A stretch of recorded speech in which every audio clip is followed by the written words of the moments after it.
अपनी बातों को कहते हुए बड़े दल के साथ अपने एजेंडे को आगे ले जाना ये कई बार मुश्किल होता है, कई बार आसान होता है। अगर बड़े दल को बहुत ज़्यादा आवश्यकता हो, सरकार में अपरिहार्य लगे छोटा दल जो साथी है, तो फिर जाहिर है उसकी ज़्यादा बात सुनी जाती है। और अगर अपने दम पर कामकाज चल रहा हो तो जो साथी है वो साथ तो रहता है, लेकिन कई बार उसकी उतनी सुनी नहीं जाती। और ये बड़ा स्वाभाविक सा अरिथमेटिक भी है।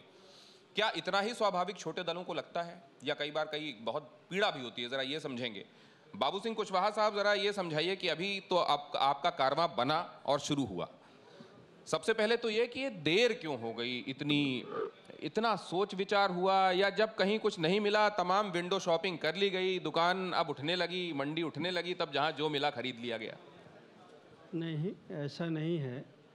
हम लोगों की बात लगभग 1-1.5 महीने से चल रही थी। चुनाव जब अनाउंस हुआ उसके पहले हम लोग, मैं और उवैसी साहब और बावन मेश्राम साहब आपस में बातचीत कर रहे थे, चर्चा कर रहे थे।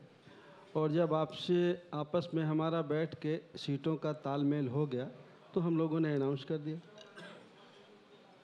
मतलब इस विलंब को सिर्फ ये देखना चाहिए कि बस एक ब्रेनस्टॉर्मिंग चल रही थी। हाँ, इस विलंब की कोई और दूसरी वजह नहीं है। हाँ। जिस वजह पर आप जाना चाहते हैं, पहले जो विकल्प तलाशे जा रहे थे वो विकल्प नहीं मिलने के बाद फिर जब नहीं जैसे ओवर एज लड़के की शादी के मामले में होता है कि हाँ, फिर बाद में जो रिश्ता बच जाए कर लो, नहीं तो ये भी चला जाएगा, वैसा तो नहीं है? नहीं, वैसे तो ओवर एज में हूँ, बालों से मैं ओवर एज हूँ, लेकिन और कोई बात नहीं थी। देखिए, हम लोग पार्टी बनाए हैं, छोटी पार्टी है, 5 साल से हम लोगों ने काम करना शुरू किया है, लेकिन पूरे प्रदेश में हम लोगों ने, हमारे साथियों ने मिल करके पूरे 75 ज़िलों में और 403 विधानसभा में हम लोगों ने अपना संगठन खड़ा किया है। उसी हिसाब से उवैसी साहब का भी संगठन पूरे प्रदेश में है, पूरे प्रदेश में और 75 ज़िलों में 403 विधानसभा में, और 52 मेश्राम साहब का भी है। हम लोगों को थोड़ा आपस में बातचीत करने में, अपने साथियों से डिस्कशन करने में। ओवैसी साहब आए थे, उनसे मैंने पूछा कि आप कुशवाहा साहब को सीएम बनाने की बात कर रहे हैं, अच्छी बात कर रहे हैं, लेकिन राम मंदिर के मुद्दे पर मुखर होकर आप जो कहते रहे, आप सुप्रीम कोर्ट तक को कहते रहे, हालांकि जस्टिस वर्मा को कोट करके कहा आपने।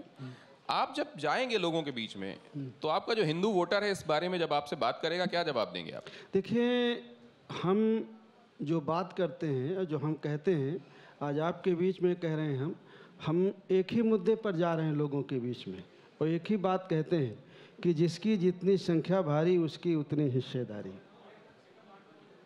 जिस समाज की जितनी आबादी हो उस आबादी के हिसाब से सबको हिस्सा मिल जाए। हम संविधान को मानने वाले लोग हैं, महात्मा फुले, साहू, अंबेडकर को मानने वाले लोग हैं, और मानवर कांशीराम साहब के चेले हैं। हम उस विचारधारा से जरा भी नहीं डिगे हैं।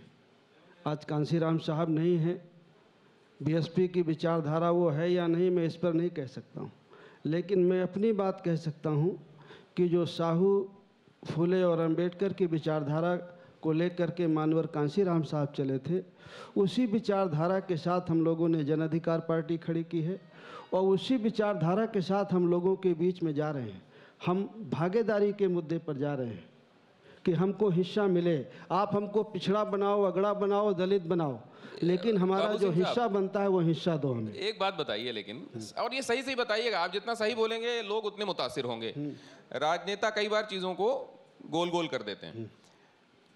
क्या विचारधारा की पॉलिटिक्स बची हुई है? खासतौर से छोटे दल, ये समझा जाता है कि उनका नेगोशिएशन जहां बेहतर हो गया वहां वो चले जाते हैं, विचारधारा की ऐसा कोई बात नहीं होती। अब जैसे बाबू सिंह कुशवाहा के बारे में ही बात कर ली जाए, आप कांशीराम जी से लेकर बीएसपी ठीक है, फिर भारतीय जनता पार्टी की तरफ, फिर अभी आपका ये गठबंधन, मतलब इसमें कुछ विचारधारा जैसा वाकई है क्या? बिल्कुल है।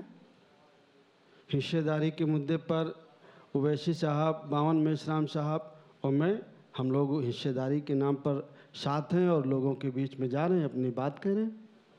हिस्सेदारी की विचारधारा, सबको हिस्सा मिले। अगर सिपाही की भर्ती हो, दरोगा की भर्ती हो, लेखपाल की हो, पटवारी की हो, पंचायत सेक्रेटरी की हो, तहसीलदार एसडीएम की हो, तो सबके बच्चे हों। ऐसा नहीं कि जब सरकार में जाना है, वोट लेना है तो हम सबकी बात करें और जब सत्ता में पहुंच जाएं तो कुछ लोगों के लिए काम करें। सिपाही कुछ लोगों के बने, दरोगा कुछ लोगों के बने, पंचायत सेक्रेटरी, बाबू, तहसीलदार, ये जो SDM बातें कुछ आप लोगों कह के रहे बने। हैं, सबके बने। क्या ये आपके पहले किसी पार्टी ने नहीं सोचा? और अगर सोचा तो क्या व्यवहारिक नहीं है क्या? नहीं, और अगर व्यवहारिक नहीं है, व्यवहारिक किया होता तो हम ये कहते क्यों?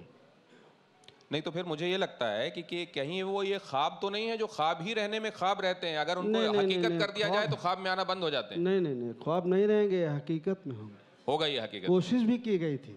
तो ये जो आपको सुनने में अगर अच्छा लग रहा होगा तो इसको हकीकत में लाने, लेकिन एक दावा किया गया, दावा ये किया गया कि अब भारतीय जनता पार्टी के समक्ष जो मेन चैलेंजर है वो समाजवादी पार्टी बचा नहीं है।